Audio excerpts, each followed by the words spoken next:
ഇത് radio Janvani 90.8 megahertz മലയാളത്തിന്റെ മധുരതരംഗം.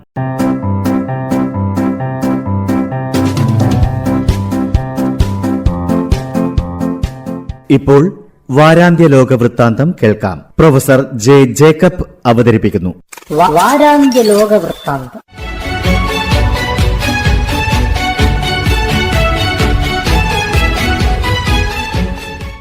എല്ലാ മാന്യ ശ്രോതാക്കൾക്കും ലോകവൃത്താന്തത്തിലേക്ക് സ്വാഗതം. നമ്മൾ രണ്ടുപേരും ആദരിക്കുന്ന ശ്രീലങ്ക എന്ന കുഞ്ഞിനെ സ്നേഹപൂർവ്വം ഞാൻ നിങ്ങൾക്ക് കൈമാറുന്നു. ഇങ്ങനെ പറഞ്ഞുകൊണ്ടാണ് തിരഞ്ഞെടുപ്പിൽ പരാജയപ്പെട്ട ശ്രീലങ്കൻ പ്രസിഡന്റ് തൻ്റെ എതിരാളിക്ക് അധികാരം കൈമാറിയത്.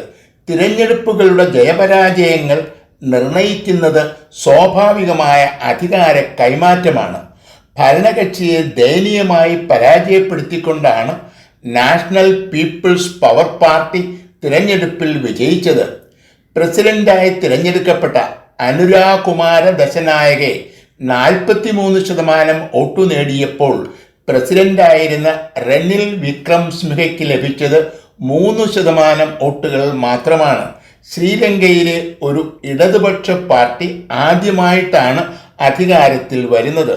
2022 ഗുരുതരമായ സാമ്പത്തിക പ്രതിസന്ധി പരിഹരിക്കാൻ ഭരണകക്ഷിക്കു കഴിഞ്ഞില്ല എന്നതിൻ്റെ തെളിവാണ് ഭരണകക്ഷിയുടെ ദയനീയമായ പരാജയവും ഇടതുപക്ഷത്തിൻ്റെ വമ്പിച്ച വിജയവും. ഇന്ത്യ ശ്രീലങ്ക ഉടമ്പടി ഒപ്പുവെക്കുന്നതിനെയും തമിഴ് വംശജർക്ക് കൂടുതൽ അധികാരങ്ങൾ നൽകുന്നതിനെയും എതിർത്തയാളാണ് ശ്രീലങ്കയുടെ പുതിയ പ്രസിഡന്റ്.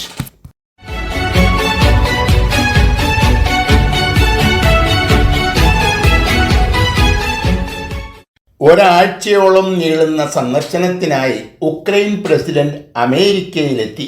യുദ്ധത്തിൽ റഷ്യയെ പരാജയപ്പെടുത്താനായി തയ്യാറാക്കിയ കരട് പദ്ധതിക്ക് അമേരിക്കയുടെയും സഖ്യകക്ഷികളുടെയും അംഗീകാരം നേടാനാണ് സെലൻസ്കിയുടെ സന്ദർശനം.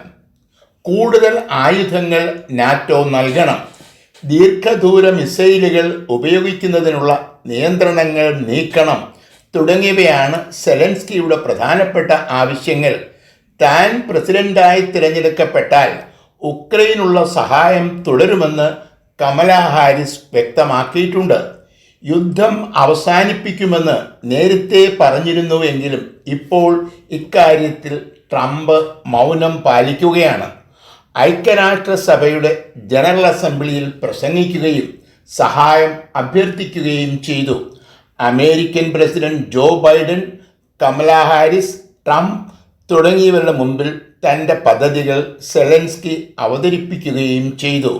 പുടിൻ്റെ ഭീഷണിയുള്ളതിനാൽ സെലൻസ്കിയുടെ ആവശ്യങ്ങൾ അംഗീകരിക്കില്ല എന്നാണ് പൊതുവെയുള്ള വിലയിരുത്തൽ.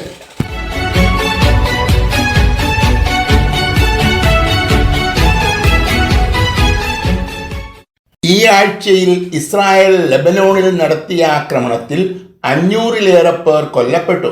കഴിഞ്ഞ ആഴ്ചയിലാണ് ലെബനോണികളുടെ പേജറുകളും വോക്കി ടോക്കികളും ഇസ്രായേൽ തകർത്തത്. കഴിഞ്ഞ വർഷം ഒക്ടോബറിൽ ഹമാസ് ഇസ്രായേലിനെ ആക്രമിച്ചതിന് ശേഷം ലെബനോണിലെ ഹിസ്ബുള്ള നിരവധി തവണ ഇസ്രായേലിനെയും ഇസ്രായേൽ തിരിച്ചും ആക്രമിച്ചിട്ടുണ്ട്. ആദ്യമായിട്ടാണ് ഇസ്രായേലിൽ നിന്നും തുടർച്ചയായ ആക്രമണങ്ങൾ ഉണ്ടാകുന്നത്. ലോകത്ത് ഏറ്റവും കൂടുതൽ ആയുധ ശേഖരമുള്ള ഒരു തീവ്രവാദി പ്രസ്ഥാനമാണ് ഹിസ്ബുള്ള. എന്നാൽ ഇസ്രായേലിനെ നേരിടാൻ ഇത് മതിയാവില്ല എന്ന് ഇതിനകം തന്നെ നിരവധി തവണ ഇസ്രായേൽ തെളിയിച്ചിട്ടുണ്ട്. ഏതാണ്ട് ഇതുപോലെയാണ് യമനിലെ ഹൗദികളും പാലസ്തീനിലെ ഹമാസും. ഇപ്പോഴത്തെ സംഘർഷങ്ങൾക്ക് തുടക്കം കുറിച്ചത് ഹമാസാണ്. ഒരു വർഷമായി തുടരുന്ന ഇസ്രായേൽ ആക്രമണത്തെ തുടർന്ന് ഗാസയ്ക്കുണ്ടായ നഷ്ടം വളരെ വലുതാണ്. ഇസ്രായേൽ ആക്രമണം തുടങ്ങിയപ്പോൾ തന്നെ ലെബനോണ് വലിയ നാശനഷ്ടങ്ങൾ ഉണ്ടായി. ഈ 3 തീവ്രവാദി പ്രസ്ഥാനങ്ങളെയും താങ്ങി നിർത്തുന്ന ഇറാൻ യുദ്ധം അവസാനിപ്പിക്കുന്നതിനെക്കുറിച്ച് ആലോചിക്കേണ്ടതാണ്.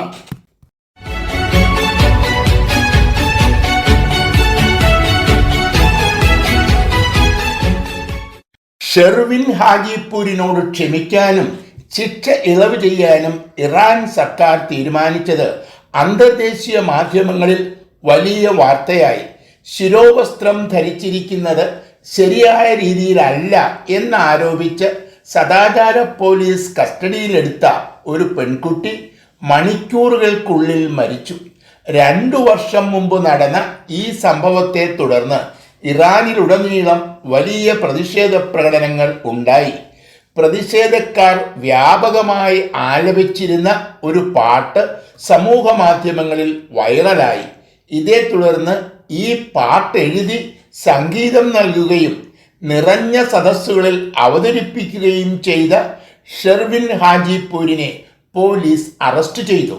3 വർഷത്തെ ജയിൽ ശിക്ഷ നൽകുകയും ചെയ്തു. സാമൂഹിക മാറ്റത്തിനു വേണ്ടിയുള്ള പാട്ട് എന്ന നിലയിൽ ഈ ഗാനത്തിന് ഗ്രാമി അവാർഡ് ലഭിച്ചു. ജയിലിലായിരുന്നതിനാൽ അമേരിക്കയിലെത്തി ഈ അവാർഡ് സ്വീകരിക്കാൻ ഷെർവിൻ ഹാജിപൂരിന് കഴിഞ്ഞില്ല. ഇദ്ദേഹത്തിനു വേണ്ടി അമേരിക്കയുടെ പ്രഥമ വനിത ജിൽ ബൈഡനാണ് ഈ അവാർഡ് സ്വീകരിച്ചത്.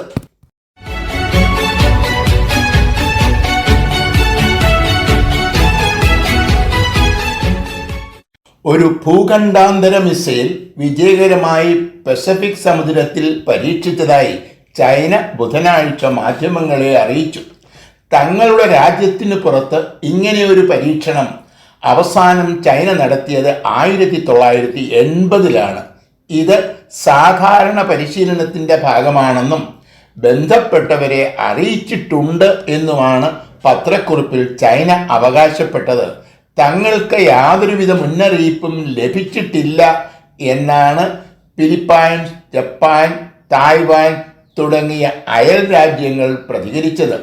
തന്നെയുമല്ല, തങ്ങളുടെ വ്യോമാതിർത്തി ചൈന നിരന്തരം ലംഘിക്കുന്നു എന്ന് ഈ 3 രാജ്യങ്ങളും പരാതിപ്പെടുന്നു. ഏകദേശം 10,000 കിലോമീറ്ററാണ് ഇപ്പോഴത്തെ ഭൂഖണ്ഡാന്തര മിസൈലിൻ്റെ ദൂരപരിധി. അമേരിക്കയും ഇപ്പോൾ ഞങ്ങളുടെ ആക്രമണ പരിധിയിലാണ് എന്ന സന്ദേശമാണ് ചൈന നൽകുന്നത്. ഏറ്റവും കൂടുതൽ ആണവായുധ ശേഖരമുള്ള റഷ്യയുമായി സഹകരിച്ചു പ്രവർത്തിക്കുന്ന ഒരു രാജ്യമാണ് ചൈന. തന്മൂലം ചൈനയുടെ മുന്നേറ്റങ്ങൾ അമേരിക്കയ്ക്കും സഖ്യകക്ഷികൾക്കുമുള്ള മുന്നറിയിപ്പ് തന്നെയാണ്.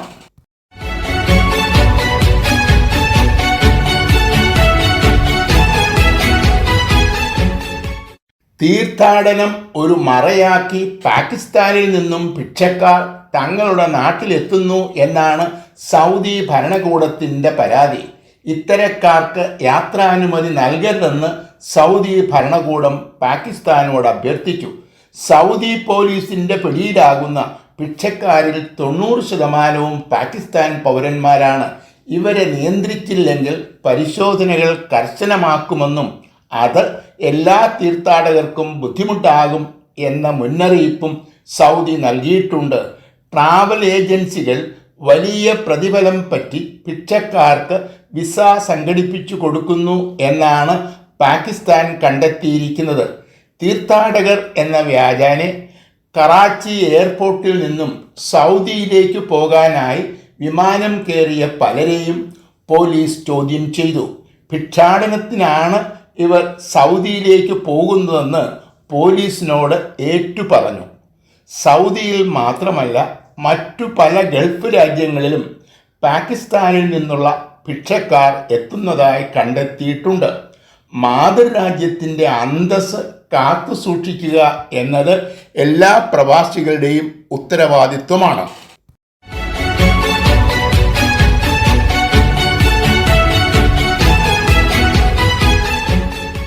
റഷ്യയെ പരാജയപ്പെടുത്താനുള്ള ഒരു പദ്ധതിക്ക് അനുമതി തേടിയാണ് ഉക്രൈൻ പ്രസിഡന്റ് സെലൻസ്കി അമേരിക്ക സന്ദർശിച്ചത്. ഈ വാർത്ത പുറത്തു വന്നതിനെ തുടർന്ന് വലിയ ഭീഷണിയുടെ സ്വരത്തിലാണ് പുടിൻ സംസാരിക്കുന്നത്. ദീർഘദൂര മിസൈലുകൾ ഉപയോഗിക്കുവാൻ അനുമതി നൽകിയാൽ നാറ്റോ യുദ്ധത്തിൽ ചേർന്നതായി കണക്കാക്കുമെന്നും നാറ്റോയിൽപ്പെട്ട എല്ലാ രാജ്യങ്ങളും ആക്രമണം നേരിടാൻ തയ്യാറായിരിക്കണം എന്നായിരുന്നു ആദ്യത്തെ മുന്നറിയിപ്പ്. ഉക്രൈൻ ഒരു ആണവ ശക്തി അല്ലാത്തത് കൊണ്ടാണ് അവരുമായുള്ള യുദ്ധത്തിൽ ആണവായുധങ്ങൾ ഉപയോഗിക്കാതിരുന്നത്. റഷ്യയുടെ ഉള്ളിലേക്ക് കടന്ന് ആക്രമിക്കാൻ കഴിയുന്ന ദീർഘദൂര മിസൈലുകൾ ഉപയോഗിക്കാൻ ഉക്രൈന് അനുമതി നൽകിയാൽ ഈ നിലപാടിൽ മാറ്റം വരും എന്നാണ് പുടിൻ്റെ ഭീഷണി. ലോകത്ത് ഏറ്റവും കൂടുതൽ ആണവായുധ ശേഖരമുള്ള ഒരു രാജ്യമാണ് റഷ്യ. തന്മൂലം ഒരു പ്രതിസന്ധി ഉണ്ടായാൽ റഷ്യ ആണവായുധങ്ങൾ ഉപയോഗിക്കും എന്നു തന്നെയാണ് പുടിൻ പറയാതെ പറയുന്നത്.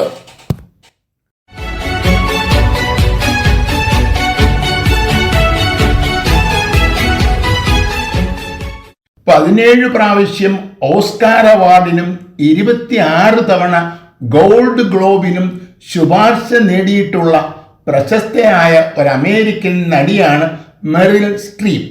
3 പ്രാവശ്യം ഓസ്കാറും 8 പ്രാവശ്യം ഗോൾഡൻ ഗ്ലോബും ഇവർ നേടിയിട്ടുണ്ട്. ഐക്യരാഷ്ട്രസഭയുടെ നയരൂപീകരണ സമിതിയായ ജനറൽ അസംബ്ലിയുടെ 79ാം വാർഷിക സമ്മേളനത്തിൻ്റെ ഭാഗമായി ന്യൂയോർക്കിൽ നടന്ന ഒരു ചടങ്ങിൽ മെറിൽ സ്ട്രീപ്പ് നടത്തിയ പ്രസംഗം ഒട്ടുമിക്ക വാർത്താമാധ്യമങ്ങളും വലിയ പ്രാധാന്യത്തോടെ പ്രസിദ്ധീകരിച്ചു. സ്ത്രീകളെ പൂർണ്ണമായും അടിച്ചമർത്തുന്ന അഫ്ഗാനിസ്ഥാനിലെ താലിബാൻ ഭരണകൂടത്തിനെതിരെയായിരുന്നു ഇവരുടെ പ്രസംഗം. പൂച്ചകൾക്കും പട്ടികൾക്കും നൽകുന്ന പരിഗണന പോലും താലിബാൻ ഭരണകൂടം അഫ്ഗാനിസ്ഥാനിലെ സ്ത്രീകൾക്കു നൽകുന്നില്ല. ജിംനേഷ്യം, ബ്യൂട്ടി പാർലറുകൾ, പബ്ലിക് പാർക്കുകൾ തുടങ്ങിയ സ്ഥലങ്ങൾ സന്ദർശിക്കുന്നതിന് അഫ്ഗാനിസ്ഥാനിലെ സ്ത്രീകൾക്ക് അനുമതി നിഷേധിച്ചതിനെ കുറിച്ചായിരുന്നു ഈ പരാമർശം. പട്ടിക്കും പൂച്ചയ്ക്കും ഈ സ്ഥലങ്ങൾ സന്ദർശിക്കുന്നതിന് താലിബാൻ ഇതുവരെ വിലക്കേർപ്പെടുത്തിയിട്ടില്ല.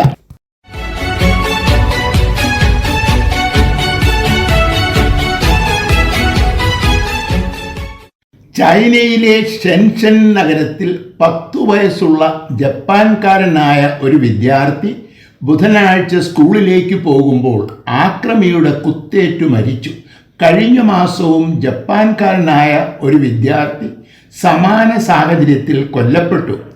ഏതു രാജ്യത്തും നടക്കാവുന്ന ഒരു സംഭവം എന്ന നിലയിലാണ് ചൈന ഈ കൊലപാതകങ്ങളെ കാണുന്നത്. കൊലയാളിയുടെ ലക്ഷ്യം എന്തായിരുന്നു എന്നത് പരസ്യമാക്കിയിട്ടില്ല. തിരക്കുള്ള ഒരു നഗരത്തിൽ പട്ടാപ്പകൽ റോഡിൽ വെച്ചാണ് പിഞ്ചു കുഞ്ഞുങ്ങളെ കൊലപ്പെടുത്തിയത്. ജപ്പാൻ വംശജരോടുള്ള വിരോധം വർദ്ധിക്കുന്നതിൻ്റെ സൂചനയായിട്ടാണ് ചൈനയിൽ താമസിക്കുന്ന ജപ്പാൻ സമൂഹം ഈ സംഭവങ്ങളെ കാണുന്നത്.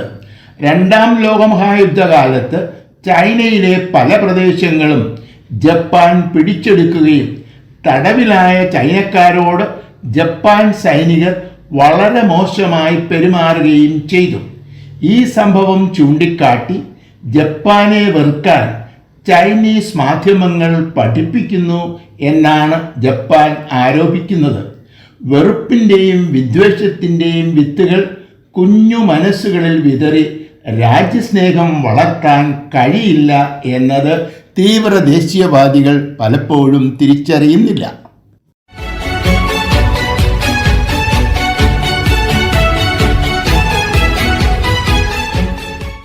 അമേരിക്കയോടൊപ്പം യൂറോപ്യൻ യൂണിയനും 10 രാജ്യങ്ങളും ചേർന്ന് ഇസ്രായേലിനോടും ഹിസ്ബുള്ളയോടും 3 ആഴ്ചത്തേക്ക് വെടിനിർത്തണം എന്നാവശ്യപ്പെട്ടു.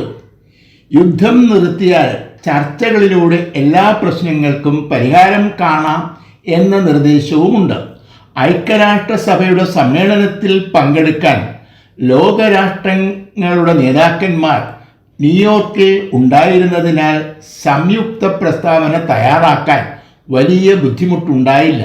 ഗൗരവമായ ചർച്ചകളോ കൂടിയാലോചനകളോ കൂടാതെ നടത്തിയ ഒരു ആഹ്വാനം മാത്രമായിട്ടാണ് ഇസ്രായേലും ലെബനോണിലെ ഹിസ്ബുള്ളയും ഈ സംയുക്ത പ്രസ്താവനയെ കാണുന്നത്. ഹമാസ് ഇസ്രായേൽ യുദ്ധം നടക്കുമ്പോൾ ലെബനോണിൽ നിന്നും ഹിസ്ബുള്ള നിരന്തരം ഇസ്രായേലിനെ ആക്രമിച്ചിരുന്നു. ഇതിനെ തുടർന്ന് 60,000 പേരെ അതിർത്തിയിൽ നിന്നും മാറ്റി പാർപ്പിച്ചിരുന്നു. ഹമാസിനെ തകർത്തതിനു ശേഷമാണ് ഇസ്രായേൽ ഹിസ്ബുള്ളയ്ക്ക് നേരെ തിരിഞ്ഞത്. ഹമാസിനെ തകർത്തതുപോലെ ഹിസ്ബുള്ളയെ തകർക്കും എന്നാണ് ഇസ്രായേലിൻ്റെ പ്രഖ്യാപനം. ഇസ്രായേലിനോട് പ്രതികാരം ചെയ്യുമെന്ന് ഹിസ്ബുള്ളയും വ്യക്തമാക്കിയിട്ടുണ്ട്. വാരാന്ത്യ ലോക വൃത്താന്തം.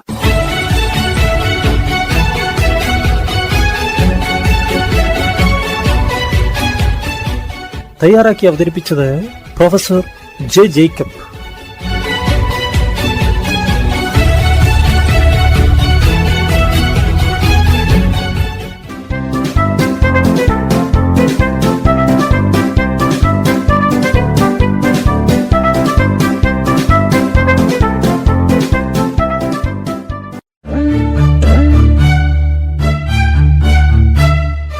നിങ്ങൾ കേട്ടുകൊണ്ടിരിക്കുന്നത് ജൻവാണി 90.8 കമ്മ്യൂണിറ്റി FM.